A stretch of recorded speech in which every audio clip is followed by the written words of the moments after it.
All right, so just starting off, could you tell us about, maybe just introduce yourself for the camera, and then how did you get involved in this subject? Okay, my name is Sibusiso Mhlakaza. I started having interest in maritime while I was still a kid because I used to watch these cartoons, Popeye and Spinach, where you usually had the tattoo of an anchor. That's when I started to have an interest in maritime. So fortunate enough for me, I was doing maths and physics at the time because I loved maths, I loved physics. But at the time, I did not know whether for you to get into maritime, you need maths and physics. So lucky enough, I had maths and physics.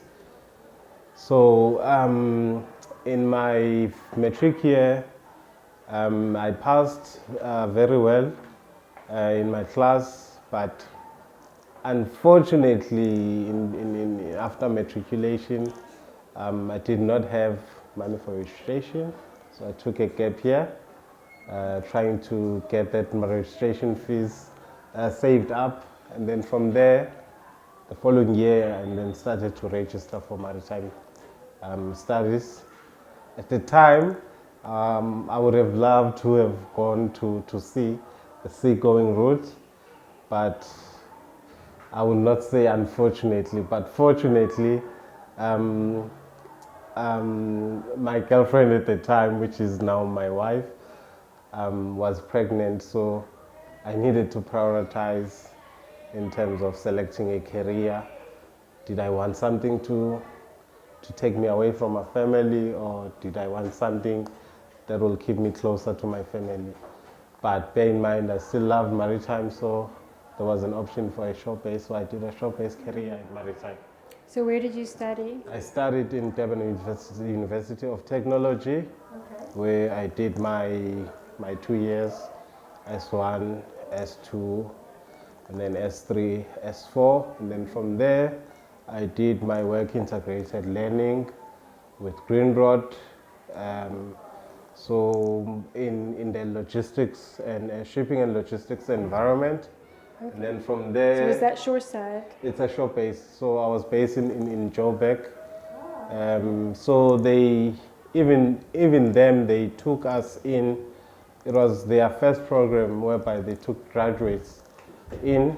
It was the 10 of us, and then we then selected according to our strengths to different maritime, Greenrod subsidiary companies that are in line with Greenrod. So fortunate enough, I went to Joburg, where I was based in a logistical company, learning what they do and how do they link with the rest of sub-companies within Greenrod.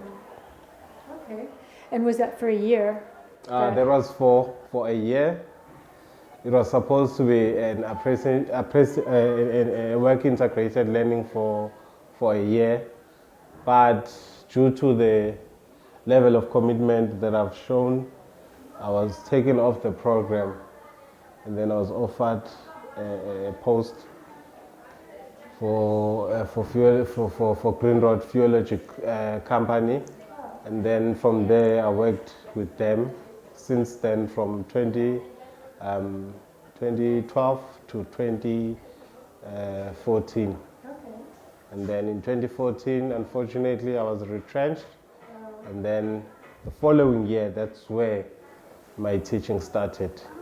So not only maritime, I also had a passion for teaching, because at an earlier age, in grade 12, in grade 11, I was involved with this organization, which is the Kamva Youth Organization, which was doing tutoring in our school, maths, science, and language.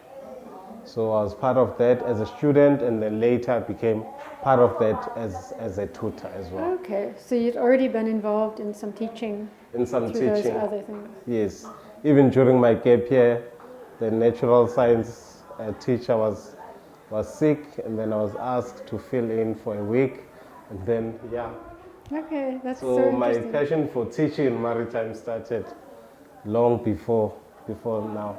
That's interesting. You couldn't imagine at that point how the road would go. No, I wouldn't imagine. And this is it's a, it's a big industry with small players, because you'd be surprised that there's a lot of people that I know that are in Cape Town, others are in Durban, others are here.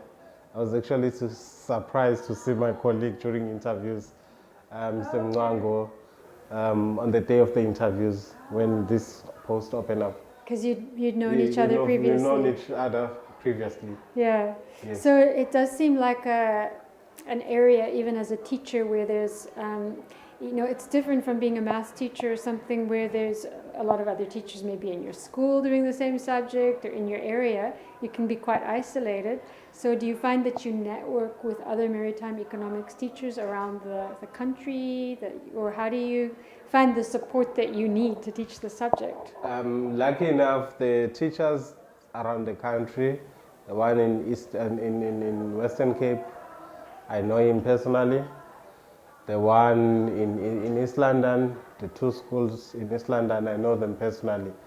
And the other ones, even in KZN, across of KZN, the teachers that were teaching before and after me, I know them personally. So we still keep in contact in terms of resource materials, the change of questioning, because I wouldn't want the kids to only be exposed to my type of asking questions. So I want them to have a broader understanding on in different questions and how to tackle different questions.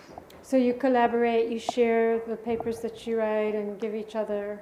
Yes, we share and collaborate. Whatever they have, they will give it to me if I've requested. And then whatever I have, and then I'll give it to them. And what do you use for that? Do you use a WhatsApp group? Do you have like a Google Drive, or what is the? We have a WhatsApp group for this district, which is the Oratamo district, which also includes the school in East London.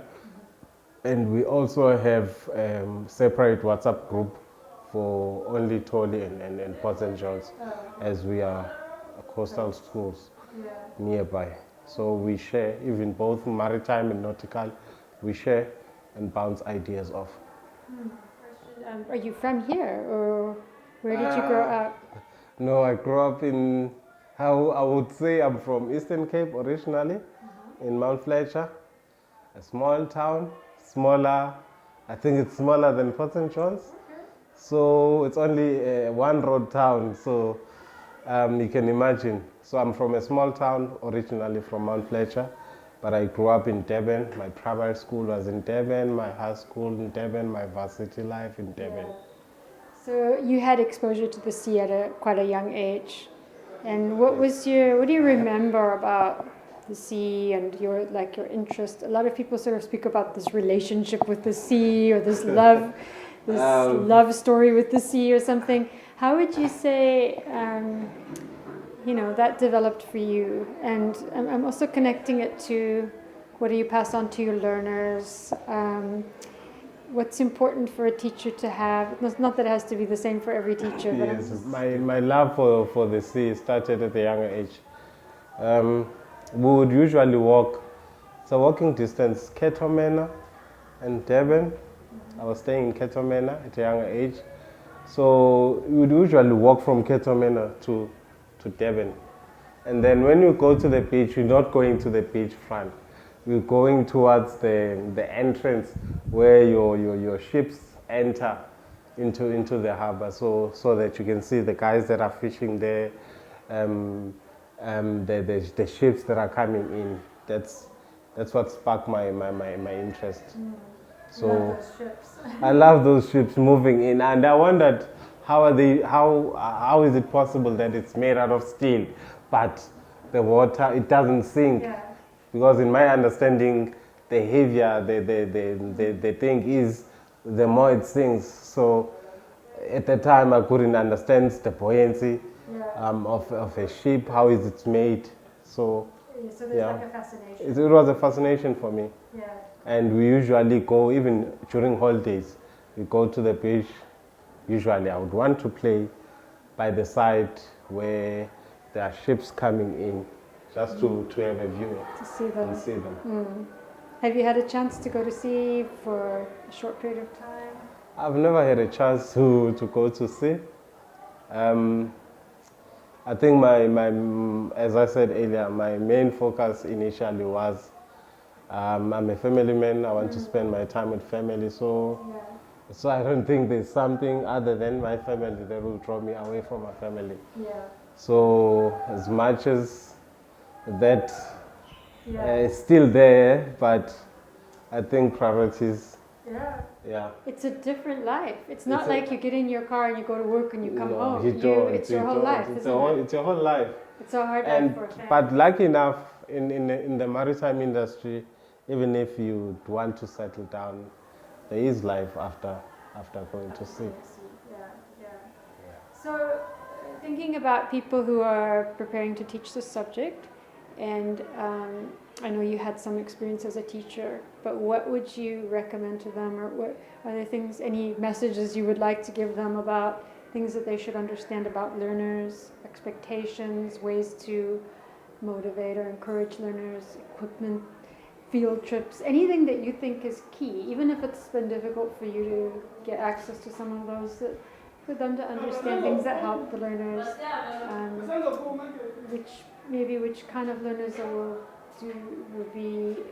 be a suitable, subject or career for them, things that you've learned as a teacher that maybe they could benefit from hearing from you. I would say I think the most challenging part on being a teacher is I know that maybe they would say there's no money or whatever, or budget or whatever the case may be. I think support will go a long way. On principals, support will go a long way from the departmental side, because Ocean's economy is the future economy. The industry is growing, so we need learners to be exposed. For me, it was until varsity when I started to learn about ships. If I've just mentioned one subject, sea transport, where you learn about types of ships, it was very difficult. But for someone who would have done maritime in grade 10, 11, and 12, it would have been something that would be easier for them. So in terms of challenges, the support from the department. I'm not sure if government is pushing this as the way as they should. Another challenge.